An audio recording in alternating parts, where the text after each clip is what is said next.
The Downward Drinking Dog celebrates St. Patrick's Day at Hoffa's Brewery. I'm Domino Ibarra, and I'll have that story coming up. Spartans Got Talent is San Jose State's inaugural campus-wide talent competition, including magicians, singers, and dancers. I'm Kellen Constantine, and I got more coming up. San Jose State players took the field for the San Jose State Pro Day here on campus. I'll have more on that story coming up next.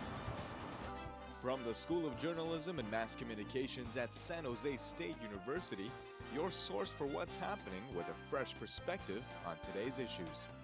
You're watching Update News.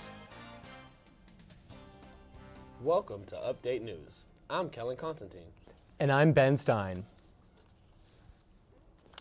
SJSU students and members of the community are honoring the lives of the 51 people killed in the mosque shootings in New Zealand. Dozens of people gathered at the MLK library Saturday evening to hold a vigil for the victims of the shootings in the Christchurch on March 15th. The SJSU event was put together by Students in Justice for Palestine and the Muslim Students Association. Attendees were encouraged to light a candle, share a few words, and pray. And we're here to mourn the loss of the innocent lives that were taken during the Christchurch Mosque massacre. So we're here to, show our respect and also to come together with the larger community, not just us Muslims, but the larger community in support for what happened.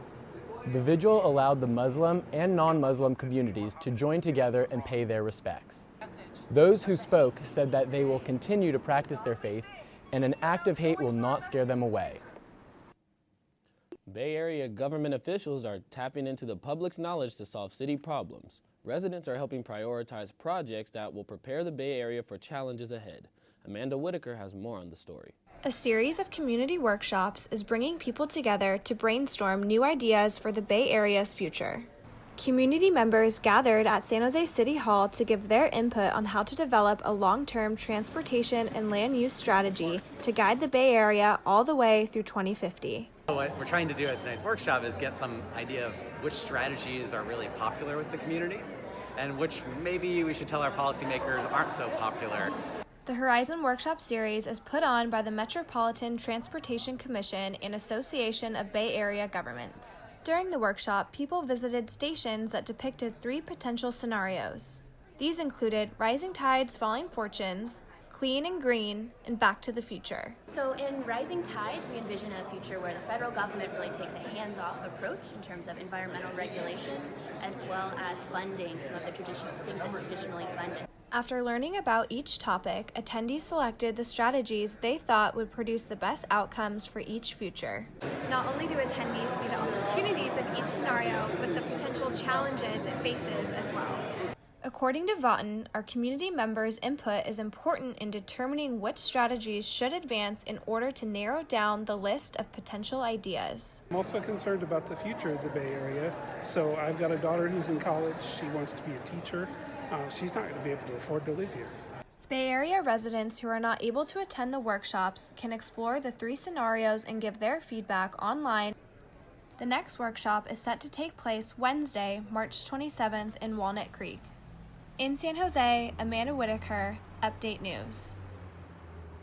Unraveling the history of sexual violence and putting the current Me Too movement was the center stage at lecture in MLK Library Tuesday. Women's rights activist and retired UC Santa Cruz professor Benetta Apteker discussed the historical violence against women. Apteker explained to students and faculty that the history of rape contributes to the feeling of entitlement over a woman's body. She added that the Me Too movement is so impactful because women's voices are being heard.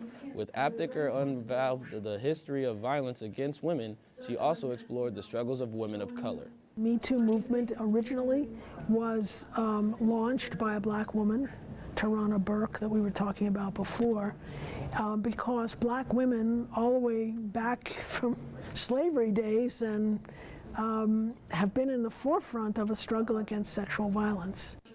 Apteker sought to raise awareness of how sexual violence against women is embedded in racism and class. She mentioned the abuse of women at the U.S. southern border face and how black women are less likely to be believed when reporting assault.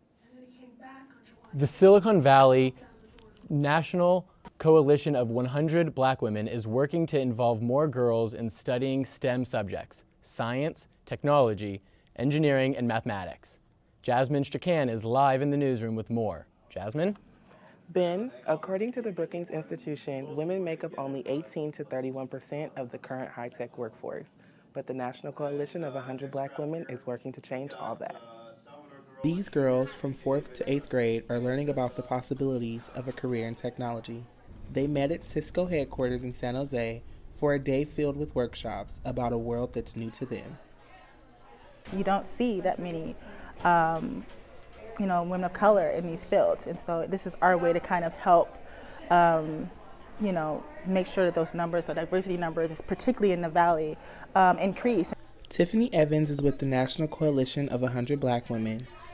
The organization has held this event for 19 years, and for the second year, the group is partnering with Cisco. If you look at these offices, there's just not enough women in most of these engineering roles. Stephen Jones is an application security engineer with Cisco's information security team. He led a workshop on cybersecurity called Keeping IT Clean. He says he enjoys hosting these workshops because he's passionate about increasing the number of women in STEM fields. And so if we can encourage and build more of a pipeline, we would do so much more, and it would bring so many more women into tech, and the whole industry would be uplifted. He taught the girls the importance of not sharing personal information online, having strong passwords, and using encrypted sites. They took what they had learned, broke into groups, and performed it through a skit. Cisco project manager Tiffany Pham volunteered this year and last, and she says she loves seeing the girls build community. It was really nice just to see them come together, work out the details of their skit, and then present it with such enthusiasm. The Silicon Valley chapter of the National Coalition of 100 Black Women plan to host another Girls STEM Day next year. Live in the newsroom, Jasmine Strachan, Update News. The University of Southern California is taking action with the students involved in the admissions scandal. The university is prohibiting the implicated students for registering for classes or ordering transcripts. At least 9 universities are involved. Some students here at San Jose State tell Update News that special treatment that's alleged to have taken place is unfair. Students who don't have the privilege of being wealthy are at a disadvantage. They also say that 9 universities should make all of the students implicated in the scandal get in school like everyone else. If they were to continue attending those universities, that they would need to go through the application process again, have their SAT scores and ACT scores reevaluated, have their old transcripts reevaluated, and completely start bare if they were to continue going on into the university. Perez also says it would be fair if the university denied their admission. Mentors in business and education are sharing their experience with SJSU students. 4 empowered women gave them a reality check Monday on what it's like to be a Latina in the professional world. Panelists included magazine creator, educational program designer, and a Google representative. The Chinx Latinx Student Success Center set up and the panel to provide students role models. A Q&A with the audience revealed several high school students interested in discussing how to get to college despite the hurdles of being Latino. Flor Serraro is a representative of the Chicanx and Latinx Success Center and is glad the panel gave younger students a fresh perspective on how to navigate a career. The fact that Lily, our director, she's very well connected to amazing women, as you can see today, and so we decided that we wanted to bring this to light and just give our students an opportunity to see women in the industry just, being rock stars. The Chicanx and Latinx Success Center is still in its inaugural year.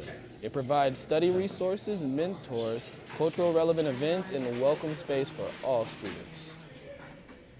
When we come back, CJ Peterson will be here with a look at arts and entertainment. Learn about the new community yoga in town with a unique twist. San Jose State students are showing off their talent in a new show. We'll take you there. And later in sports, some excitement from Spartan football players as they try out for NFL scouts. Update News returns in 30 seconds.